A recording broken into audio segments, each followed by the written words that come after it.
J'ai tué ma belle-mère d'un regard qui a duré 3 secondes, et elle n'a rien vu venir. Ma femme m'a supplié de pardonner à sa famille quand ils ont débarqué chez nous comme une horde de loups affamés, mais j'ai souri et ouvert la porte plus grand, sachant que chaque mot qu'ils cracheraient serait une balle dans leurs propres pieds. Et maintenant, alors que les sirènes hurlent au loin, je me demande si la vraie faiblesse n'était pas la leur, croire qu'un homme brisé peut encore saigner sans rendre le coup. Je m'appelle Antoine Duval, et jusqu'à ce matin de juin 2023, ma vie à Lyon ressemblait à un tableau de maître oublié dans une galerie de province, élégant, solitaire, et profondément ignoré.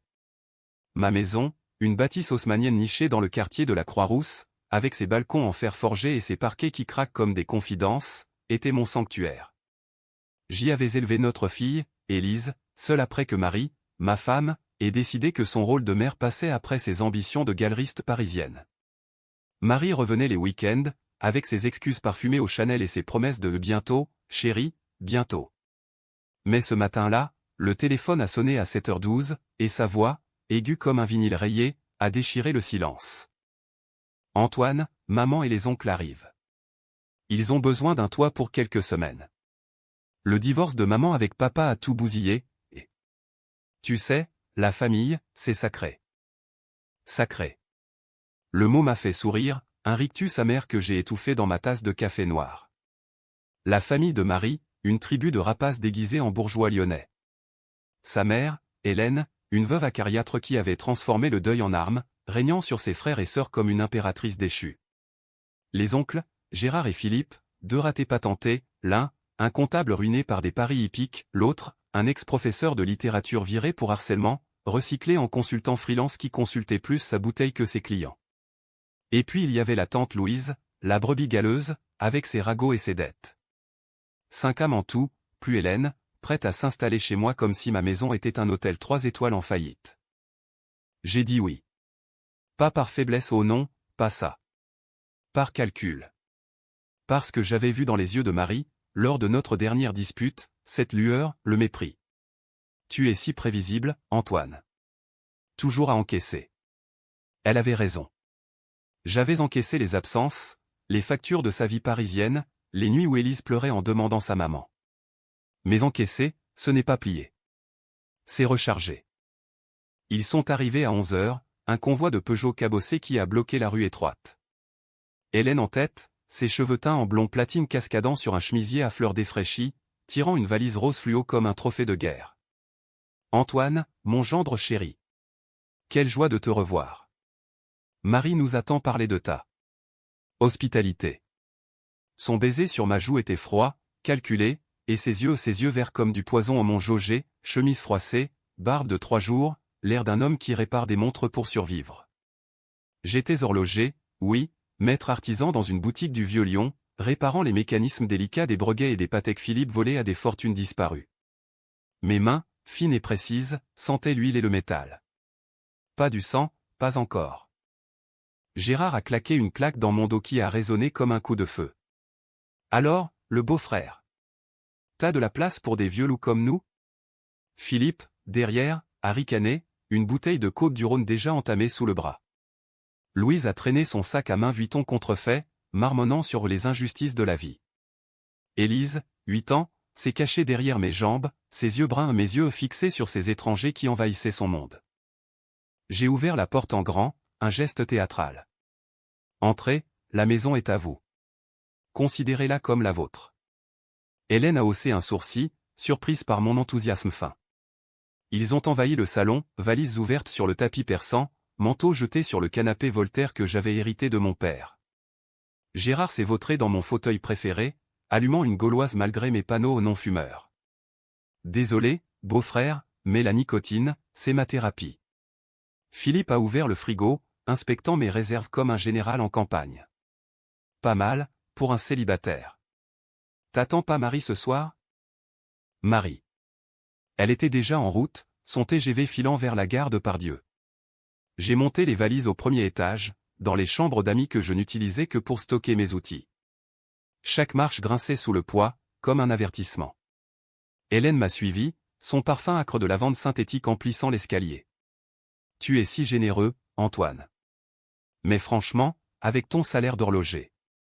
Comment tu fais pour entretenir tout ça? Sa voix était mielleuse, mais le sous-texte hurlait, « Pauvre type, tu n'es rien sans nous. » J'ai posé la valise et les regardé droit dans les yeux. L'horloger gagne sa vie en patientant, Hélène. Et la patience, c'est une lame aiguisée. Elle a ri, un gloussement forcé, et est descendue.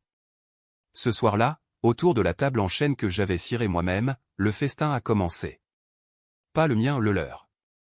Gérard racontait ses exploits aux courses d'Auteuil, Philippe citait Balzac pour justifier ses échecs, l'argent est le nerf de la guerre, et la guerre, c'est la vie. Louise picorait dans son téléphone, liquant des posts conspirationnistes sur Facebook. Hélène présidait, dirigeant la conversation comme un chef d'orchestre ivre. Marie est arrivée à 20h, éblouissante dans sa robe noire cintrée, ses cheveux châtains cascadant librement. Elle m'a embrassé distraitement, ses lèvres effleurant ma joue. « Merci, mon amour. Tu es un saint. » Saint. Le mot m'a brûlé. Élise s'est jetée dans ses bras, et pour un instant, la maison apparut presque normale. Mais quand Marie s'est assise, Hélène a pris la parole, « Ta femme est une étoile, Antoine. À Paris, elle brille. Ici, avec toi. Eh bien, c'est cosy. » Les rires ont fusé, Gérard tapant du poing sur la table. Cosy. C'est le mot. Antoine, t'es l'homme de la maison cosy. J'ai souri, servant le vin. Cosy, oui. Mais les maisons cosy ont des fondations solides. Elles supportent tout. Philippe a levé son verre. À la famille. Et à Antoine, trop faible pour nous arrêter. Ils ont trinqué, leurs verres tintant comme des menottes. Trop faible. Les mots se sont gravés en moi, un aiguillon dans la chair. Cette nuit-là, allongé à côté de Marie qui ronflait doucement après 2 verres de trop, j'ai fixé le plafond. Les ombres dansaient, projetées par la lune sur les toits de tuiles canal. Trop faible. Non. J'étais l'horloger. Et les horloges, elles, ne pardonnent pas le temps perdu. Les jours suivants ont été un lent empoisonnement. Gérard monopolisait la salle de bain, laissant des poils dans le lavabo et des tickets de PMU froissés sur le bord. Philippe transformait mon bureau en tanière, ses livres jaunis empilés sur mes plans de mécanisme, sa bouteille de whisky vidée à moitié chaque soir. La littérature, beau-frère, c'est l'évasion. Toi et tes petits rouages, c'est la prison. Louise cuisinait des plats lyonnais trop épicés, saucissons et tabliers de veau qui imprégnaient les murs d'une odeur de graisse rance. Élise toussait la nuit, ses poumons fragiles réagissant à la fumée passive. Hélène, elle, régnait sur la cuisine, réorganisant mes placards avec une efficacité militaire.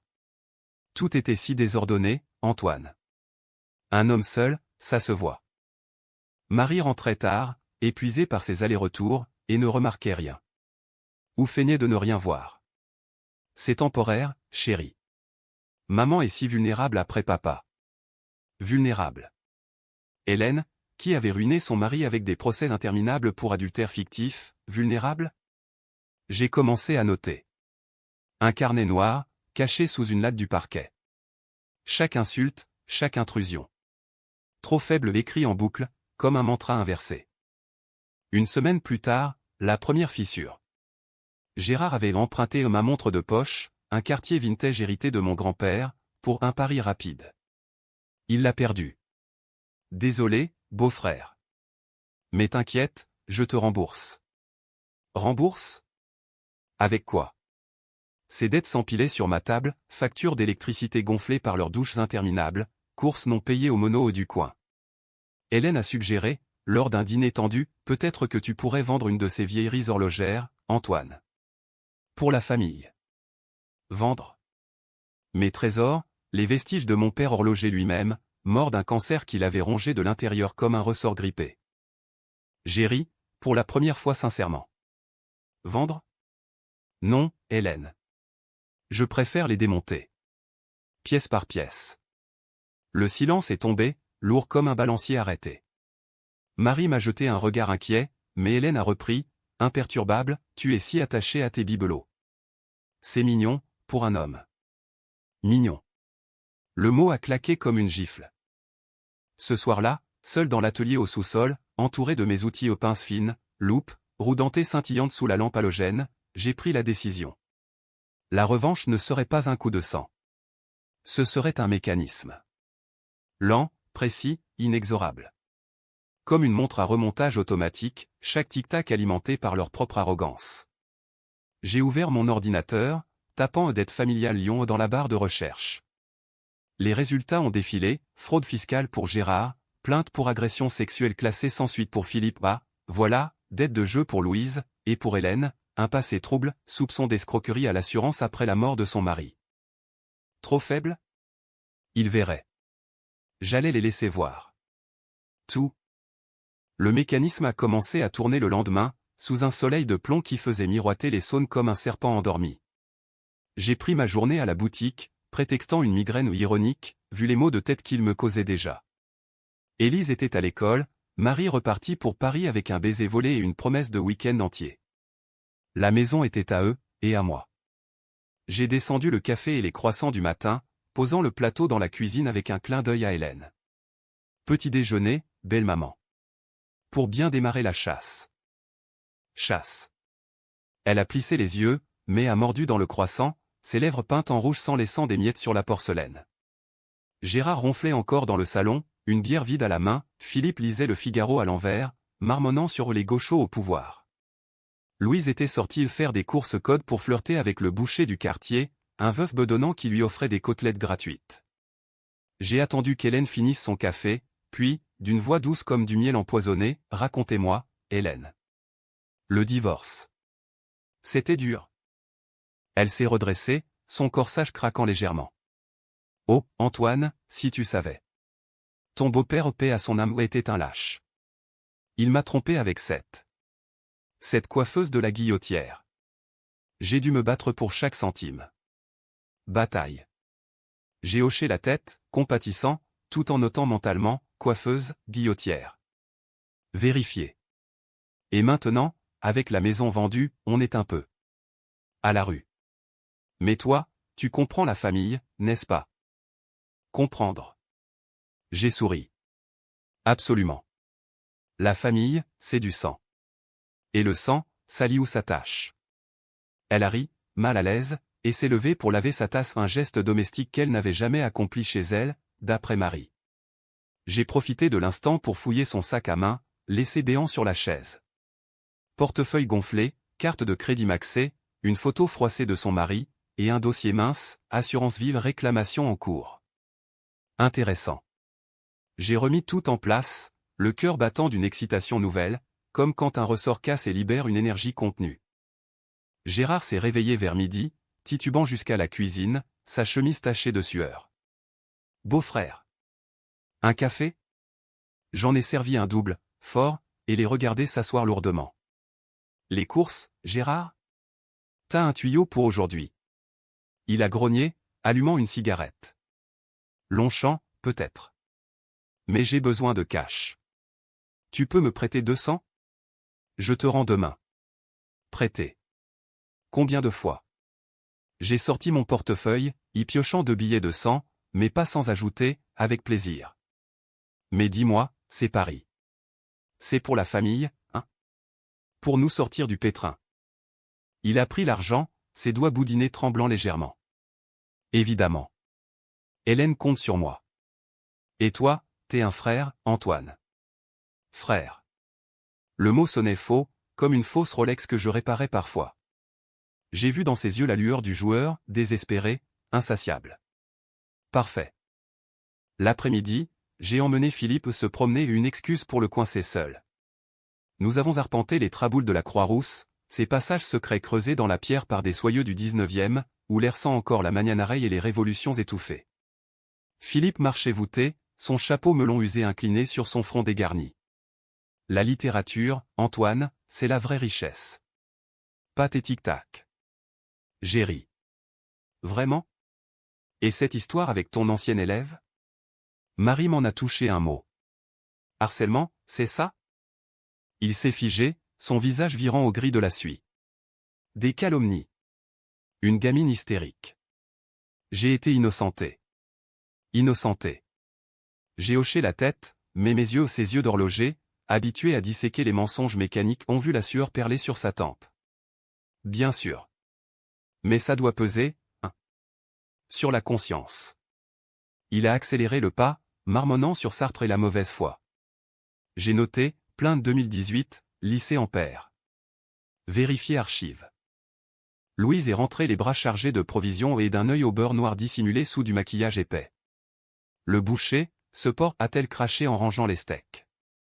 J'ai offert un verre de Beaujolais, et elle a craqué, il me doit de l'argent, Antoine. Des prêts pour ses dettes. Mais il refuse de payer. Dettes croisées. Un réseau de toiles d'araignées financières. J'ai écouté, compatissant, tout en gravant les noms dans ma mémoire, Marcel le boucher, rue de la Charité. Le soir, Marie a appelé. Tout va bien? Maman dit que tu es adorable. Adorable. J'ai murmuré un oui, mais mon esprit bouillonnait.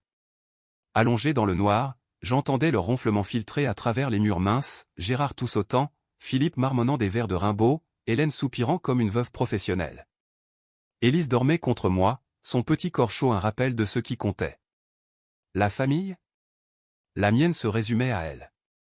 Les leurs? Des parasites. Le lendemain, j'ai activé le premier rouage. À la boutique, entre deux clients un touriste japonais achetant une montre de poche pour 500 €, j'ai ouvert un compte anonyme sur un forum de turfistes lyonnais.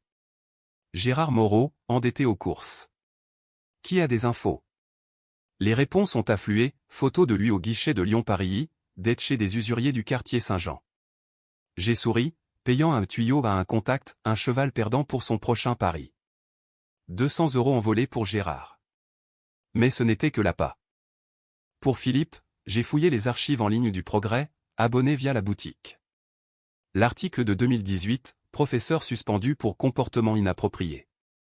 Témoignages anonymes, une plainte classée faute de preuves. J'ai envoyé un mail anonyme à l'ancien élève trouvé via LinkedIn, je sais pour Philippe Moreau. Il recommence. Aidez-moi à l'arrêter. Pas de réponse immédiate, mais la graine était plantée. Hélène, elle, était la clé.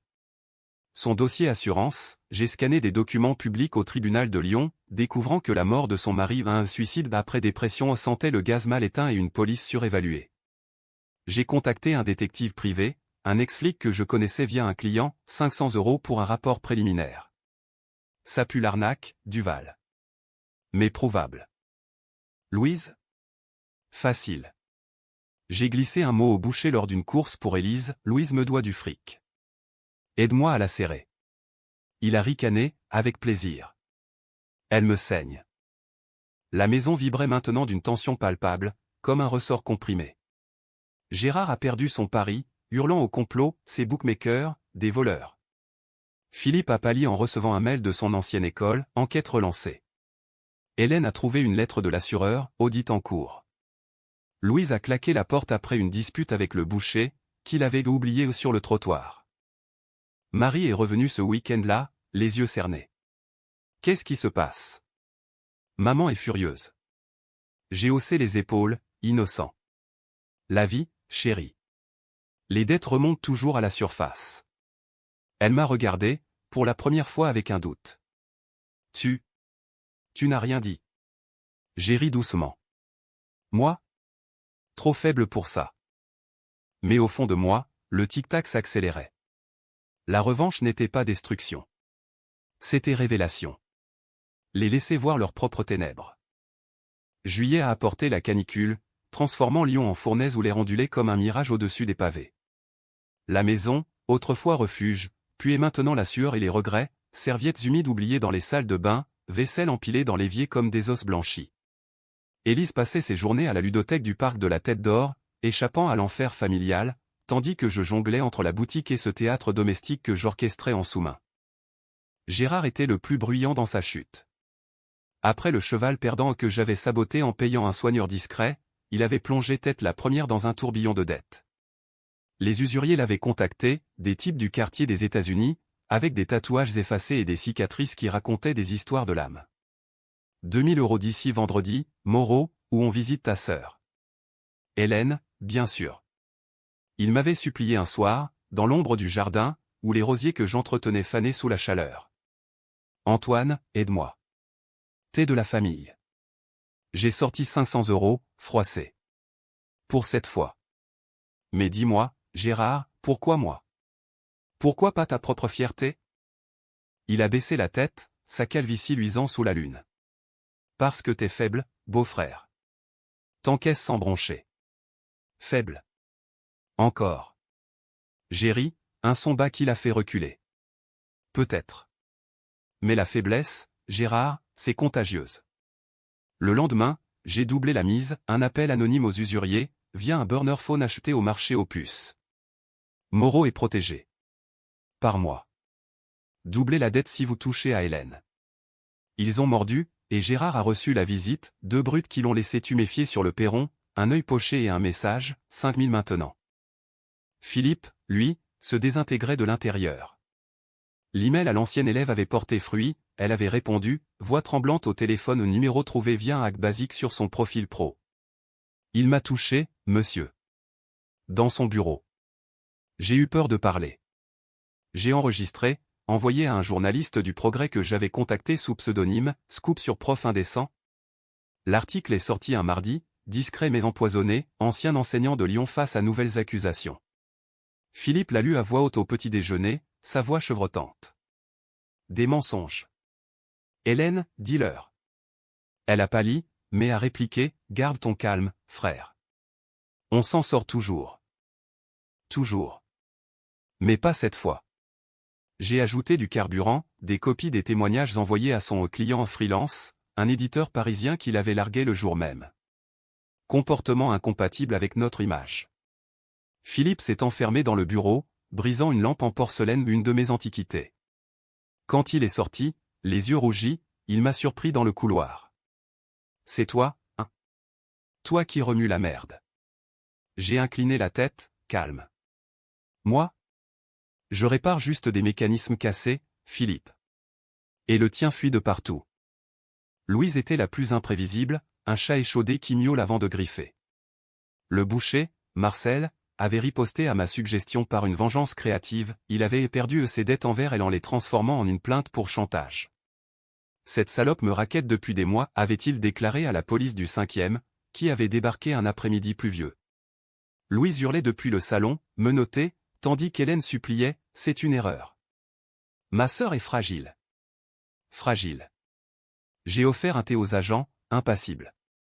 La famille, messieurs. Toujours compliqué. Marie est revenue ce soir-là, alertée par un appel paniqué d'Hélène.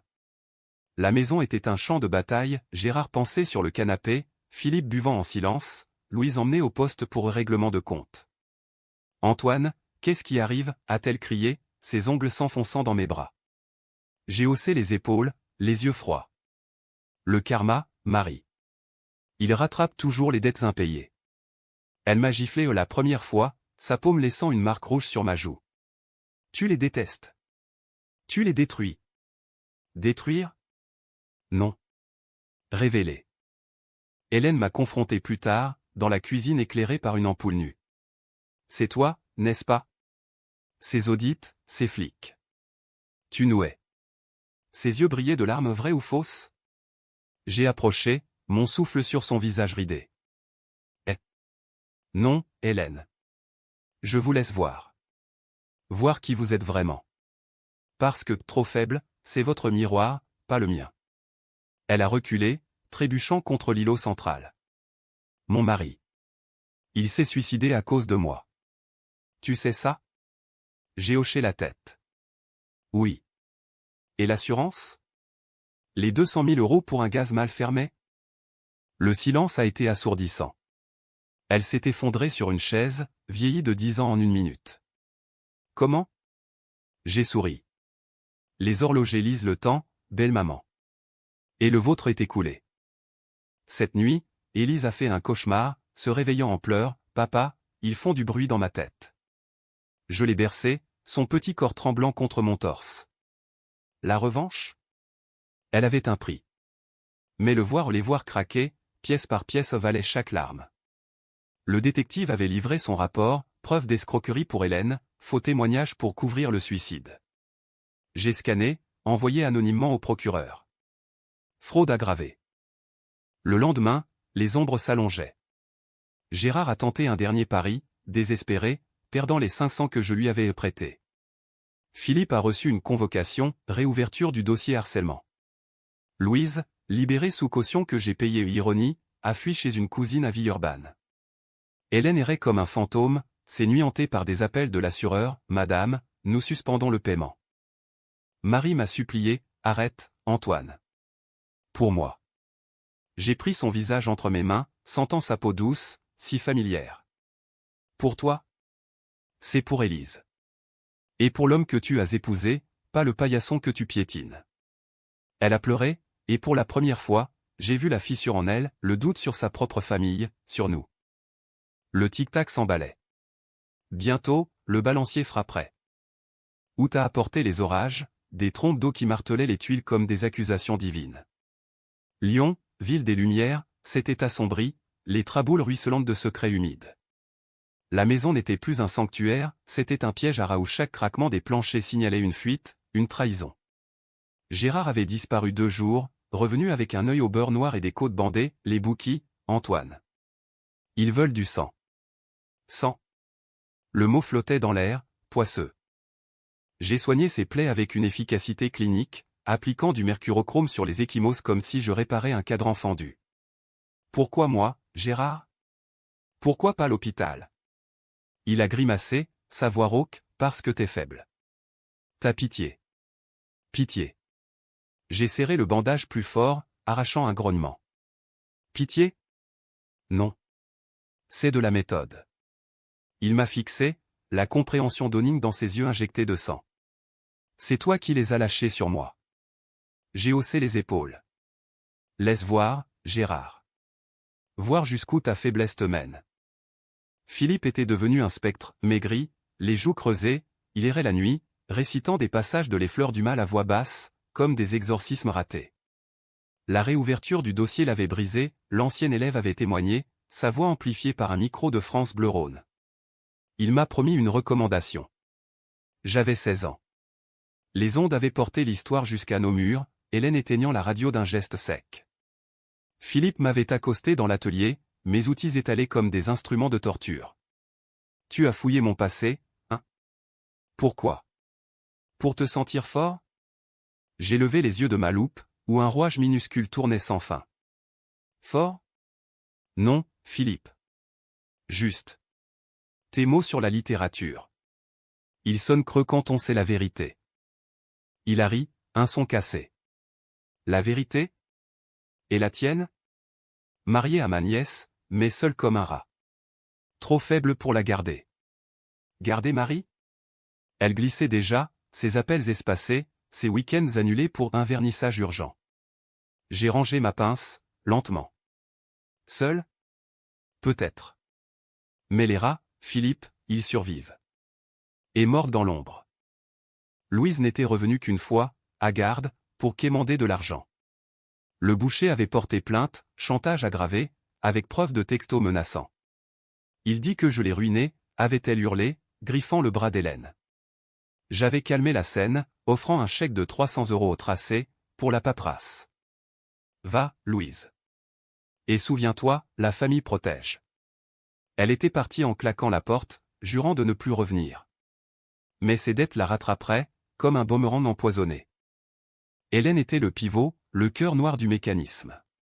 Le rapport du détective avait été complet, faux certificats médicaux pour le suicide, chèque falsifié pour gonfler la prime. J'avais tout envoyé au procureur, avec copie à l'assureur. La convocation était arrivée par courrier recommandé, cacheté du sceau de la justice de Lyon, entendre Madame Hélène Moreau pour escroquerie à l'assurance. Elle l'avait ouverte en ma présence, ses mains tremblant comme des feuilles mortes. Non. Non, c'est impossible. Ses yeux verts venimeux, se sont tournés vers moi. Tu as fait ça. Toi, le gendre modèle. Modèle. J'ai pris la lettre, la lisant à voix haute, chaque mot un clou dans son cercueil social. Oui, Hélène.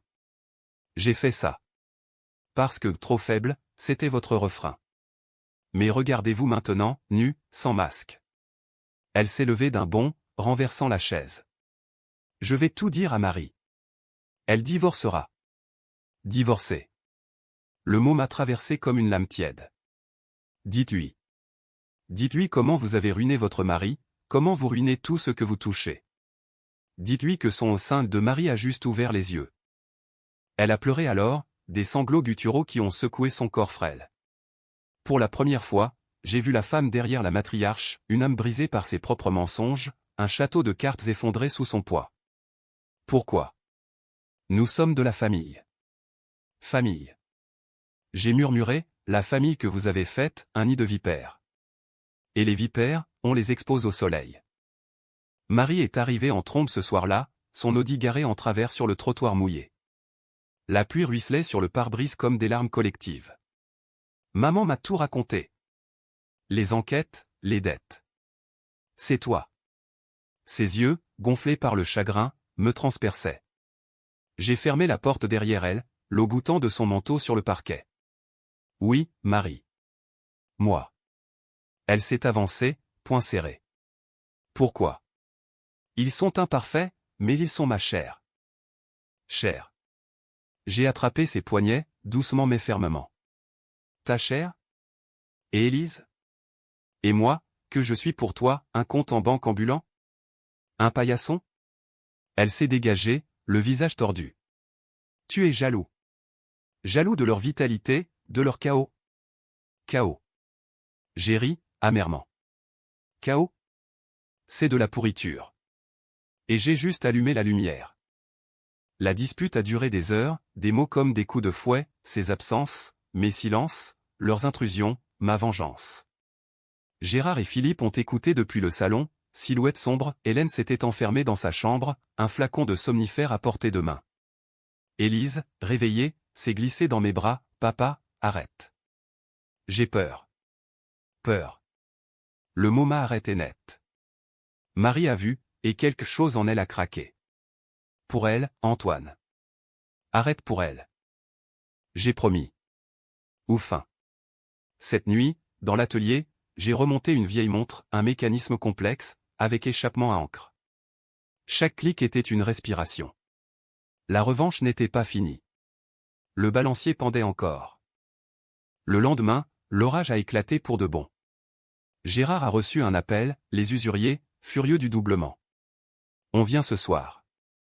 Il a paniqué, suppliant Hélène, vend la maison d'Antoine. Elle a ri, hystérique. Cette maison? Il nous la reprendra, pièce par pièce. Philippe a tenté le suicide, une poignée de pilules avalées avec du vin, sauvé par mon intervention, je l'ai forcé à vomir dans les toilettes, tenant sa tête comme un père repentant. Pas comme ça, Philippe. Affronte. Hélène a été arrêtée ce soir-là, perquisition, menottes cliquetant sur ses poignets fins. Antoine. Tu paieras. Mais en la voyant partir dans la fourgonnette, sous la pluie battante, j'ai senti. Rien. Juste le vide d'un engrenage usé. Marie m'a quitté le lendemain, emmenant Élise. Pour réfléchir. Réfléchir. J'ai hoché la tête, l'aidant à charger les valises. Prends ton temps. Les horloges attendent. Seul enfin, la maison a respiré. Mais le tic-tac continuait, plus fort. Septembre a ramené les feuilles mortes, tourbillonnant dans les rues de Lyon comme des regrets avortés. La maison, vidée de ses parasites, résonnait d'un silence oppressant, écho de rires forcés, fantôme de verres brisés. Gérard avait fui à Marseille, chez un cousin bookmaker, Philippe s'était interné en clinique psy près de Vienne, sous calmant et thérapie de groupe. Louise errait dans les foyers d'accueil, son chantage retourné contre elle comme un boomerang ensanglanté. Hélène, en détention provisoire à la prison de Corba, attendait son procès, escroquerie, faux et usage, avec un bonus de suspicion de complicité dans le suicide. Les journaux locaux en parlaient en petites lignes, affaire familiale explosive à Lyon. Moi? J'avais repris la boutique, réparant des montres comme si rien n'avait changé. Mais tout avait changé. Marie appelait sporadiquement, sa voix un fil tendu entre amour et accusation. Élise te demande. Mais maman. Elle dit que tu es un monstre. Monstre? Le mot me faisait sourire, seul dans l'atelier où l'odeur d'huile dominait maintenant celle de la graisse rance. Un monstre? Dis-lui que les monstres protègent leurs petits. La vengeance n'était pas terminée, elle évoluait. J'avais gardé des preuves, enregistrements de disputes, mais tracés, dettes documentées. Pour Gérard, j'avais contacté les autorités fiscales, ses paris non déclarés remontaient à 10 ans, une fraude de 50 000 €. Un contrôleur était en route. Pour Philippe, J'avais fourni les enregistrements à la justice, sa confession murmurait après les pilules, « J'ai fait du mal, Antoine. » Tellement. La clinique l'avait signalé, le dossier s'alourdissait de perversion sur mineur. Louise? Un appel au boucher, poursuit. Elle mérite. Il l'avait fait, et elle purgeait une peine mineure pour extorsion. Hélène, la reine déchue, avait craqué en garde à vue, aveu complet, impliquant ses frères dans des petits coups d'arnaque passés. Pour survivre, avait-elle pleuré au juge? Survivre. À quel prix? Élise revenait les week-ends, ses yeux plus grands, plus curieux. Papa, pourquoi grand-mère est en prison? J'ai hésité, puis, parce qu'elle a menti, ma chérie. Et les mensonges cassent les cœurs. Elle a hoché la tête, grave, et m'a serré la main. Marie observait, distante, son corps tendu comme un ressort. Tu as gagné, Antoine. Ils sont brisés. Gagné? J'ai secoué la tête. Non. J'ai nettoyé. Pour nous. Mais la nuit, seule, les doutes rampaient. Était-ce justice ou sadisme? Leurs mots trop faibles résonnaient encore, un écho dans ma tête. J'avais été faible, encaissant les absences de Marie, les moqueries familiales, les nuits solitaires. Mais la faiblesse forge l'acier. Dans l'atelier, j'ai démonté une montre rare, un Audemars Piguet des années 40, mécanisme complexe avec tourbillon. Chaque pièce sortie était une catharsis, vis minuscule, balancier oscillant, échappement libéré. Tu vois, murmurai-je au vide. Même les plus belles se brisent si on force. Marie est revenue un soir d'octobre, sous une pluie fine qui perlait les lumières des réverbères comme des diamants froids. Élise dormait, nous nous sommes assis au salon, un verre de morgon entre nous. Je veux comprendre, Antoine. Pourquoi cette destruction? Destruction. J'ai siroté, le vin amer sur ma langue. Parce que vous m'avez tous vu comme un rouage interchangeable. Ton absence, leur invasion, c'était une montre arrêtée. J'ai juste remonté le ressort. Elle a pleuré, doucement. J'étais ambitieuse. Pas cruelle. Ambition. J'ai pris sa main, sentant les callosités d'une vie parisienne, vernissage, négociation, solitude chic. Peut-être. Mais la famille que tu défendais. Elle nous bouffait vivants. Elle a hoché la tête, et pour la première fois, ses lèvres ont trouvé les miennes sans hésitation. Réconciliation? Fragile, comme un verre soufflé. Mais les rouages tournaient encore. Gérard arrêté à Marseille pour fraude, Philippe transféré en unité sécurisée, son procès fixé à 2026. Hélène, en cellule, m'avait écrit, une lettre tremblante sur papier pelure. Pardon, gendre. J'ai vu mon reflet. Trop tard. Trop tard. J'ai brûlé la lettre dans l'évier, les flammes d'encens bleu sur le gaz. Élise a peint un tableau à l'école, une maison avec des ombres dehors, un papa fort à l'intérieur. Pour toi, papa. Fort. Le mot m'a transpercé. La revanche avait guéri, ou du moins cicatrisé. Mais le mécanisme, une fois lancé, ne s'arrête pas net. Un soir, un appel anonyme, voix déformée. Duval? C'est pour Moreau. Il balance des noms. Le tien, peut-être. Gérard, en tôle, cherchant un deal. J'ai ri. Qu'il balance. J'ai rien à cacher. Mais le doute s'insinuait, et si la vengeance se retournait? Marie et Élise sont revenus pour de bon, mi-novembre. La maison revivait, rire d'enfants, dîner partagé, nuit où les corps s'entremêlaient sans mots. Je t'aime, Antoine. Tel que tu es. Tel que j'étais, horloger, vengeur, survivant. Pourtant, dans l'atelier, le tourbillon tournait. Prêt pour la prochaine cassure.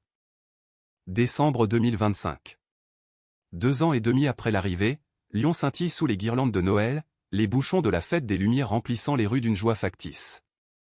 La maison est calme, Élise, 10 ans maintenant, joue du violon dans le salon, ses notes hésitantes mais plus remplissant l'air de promesse. Marie gère sa galerie à distance, revenant chaque soir, ses mains tachées d'encre et de peinture. Nous dînons ensemble, des plats simples au quenelle sauce nantois, fromage de la Halle, et rions de tout et de rien. La famille? Un mot nettoyé, poli comme un cadran restauré. Hélène a pris 5 ans ferme, plus restitution, les 200 000 € envolés en frais légaux et dettes familiales. Elle pourrit à corps bas, écrivant des lettres que je ne lis plus. Gérard, condamné pour fraude, purge à la santé, 18 mois, avec sursis pour bonne conduite ironie, vu ses paris. Philippe, déclaré inapte, vit en foyer médicalisé près d'Aix, sous tutelle, récitant Baudelaire à des murs indifférents. Louise a fui en Espagne, serveuse à Barcelone, son chantage un souvenir effacé par la Guardia Civile. La vengeance? Accomplie. Ou presque. J'ai fermé le carnet noir, le glissant dans une boîte avec mes outils inutilisés, pince rouillée, loupe fendue. Mais les cicatrices persistent. Marie, parfois, me regarde avec une ombre dans les yeux, étais-tu vraiment trop faible, ou juste patient? Patient. J'ai souri. Les deux. C'est ce qui fait les bons mécanismes. Élise sait des bribes, grand-mère a menti, et papa a dit la vérité. Vérité. À l'école, elle excelle en sciences, les horloges la fascinent, ces petits mondes en miniature. Je serai horlogère, comme toi, papa. Comme moi. Le cycle. Ce matin de décembre, un paquet est arrivé, anonyme, posté de Marseille. Dedans, une montre bon marché, arrêtée à 3h12 à l'heure de leur arrivée, ce jour fatidique. Une note, pour le faible qui a gagné. Gérard, sans doute, depuis sa cellule. J'ai remonté la montre, le tic-tac reprenant vie sous mes doigts. Faible? Plus maintenant. Marie entre dans l'atelier, son manteau saupoudré de neige précoce. Qu'est-ce que c'est? J'ai haussé les épaules. Un souvenir. Elle s'approche, ses lèvres effleurant mon cou. Laisse-le passer. Passer. Mais les horloges n'oublient pas, elles mesurent. Ce soir, nous irons à la cathédrale Saint-Jean, voir les illuminations. Élise sautillera, Marie serra ma main. Et moi, je marcherai, le cœur alourdi d'une paix précaire. La revanche m'a libéré, mais a révélé l'abîme, en eux, j'ai vu mon propre reflet. Trop faible? Non. Humain. Et les humains, nous cassons pour reconstruire. Les sirènes hurlent au loin à un accident, peut-être, ou une arrestation. Je souris. Le monde tourne, tic-tac. Et moi, je l'écoute.